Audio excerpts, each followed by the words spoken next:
All right, I've got this cell phone, the last day of that cell phone, sitting on top of a flimsy cardboard box of ducting held in place by a battery charger. But I thought you'd appreciate the look of my 63 Monza.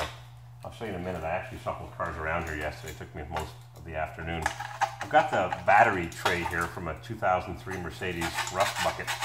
The bolt wasn't tight on this welded stud, but my buddy Nick got me a nice shiny black battery tray, unlike this rotted one. And to remove this one from the Mercedes that I've got, this 2003 Mercedes C240 wagon, I had to use a hole saw to drill one of the bolts that was rusty. You can't heat it up because vacuum hoses and electrical wires run underneath the battery tray, immediately underneath. So I was going to show you a trick that I have known for many, many, many years, and I just saw it recently on YouTube. I don't know why none of my videos have gone viral. My hits are going down. I guess I missed the boat. Bugs me. What can you do? I've made so many videos. I got some watchers that have been watching for years and years. I'm going to show you a trick that someone showed me 25, 30 years ago, but it's all over YouTube now, as are everything. Rodney Dangerfield videos and Fupa Box. Shout out to a guy that's going to try to help me fix Ms. Hit Chick's BASESP. He's had to pull the ABS fuse until I get it to a scanner. I might today change the brake light switch. He said that it could be one of many, many, many things that cause the BASESP to activate when it feels like it.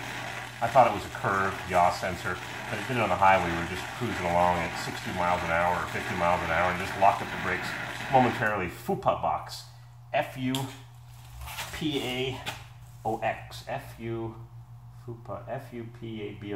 Fupa Box. Where did you get that name from? So you heat something up red hot with your torches that you got to have, and you spray it with water. And when you spray it with water, it creates steam to a lesser extent than, of course, you'd see at Hawaii's steaming volcano. You spray it with a water bottle, which is always handy to have when you've got fire. I've got these water bottles. I recently bought them. I think I bought them at Lowe's. Made in the USA with imported and domestic parts, but it has a wide mouth opening. I'm not sure why you need a wide mouth opening, but there it is. It's a wide mouth bottle. 25 years ago when I had my auto repair shop, a guy used to come by, the Zepp guy or whatever it was, with cleaning supplies, and he had a bottle with a giant piston. It would spray all the way across the room. And he ran out of them, and one day he came by, he said, "Look, I found the bottle that's got that big piston, the last one." So I just heated this up red hot. I sprayed it with water to cool it off. I'm going to put this, what size is that? 13 millimeter on, and it comes undone like butter. Well, not quite like butter. Still a little tight. I don't want to spin that bolt. Look at that.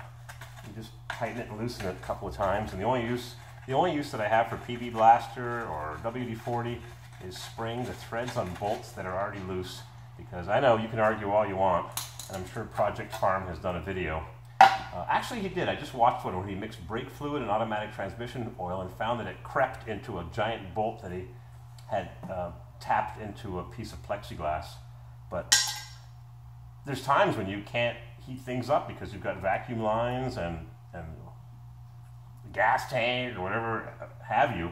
So if you can, you heat it up with an oxyacetylene torch, which I have, which my buddy Nick's going to buy. I'll find him one. You got to have this. If you're dealing with rusted bolts, you got to have an oxyacetylene torch. My battery bracket just came off because the tray that he got me didn't happen to have one. So I'll lift up the camera. Video 4 minutes and 4 seconds. I moved things around. I got this junk Honda. I moved the Cadillac away that I brought back from Washington, and now I can take down my ceiling that's all rotten, and lo and behold, it rained all day yesterday and the floor is soaked. So luckily I just moved the Cadillac after being here all winter because it was pouring in through my roof leak, and I had the Corvair going around the block. She was firing on 5 cylinders, so I got to deal with that. Anyhow, that's it. I got this junk Honda here. I need a front bumper and a few other little parts for it. The strut's bent. I got one of those, a used one, and the exhaust system fell off. It's hanging down somewhere. It's in rough shape. It got beat up into a ditch. We'll fix her up.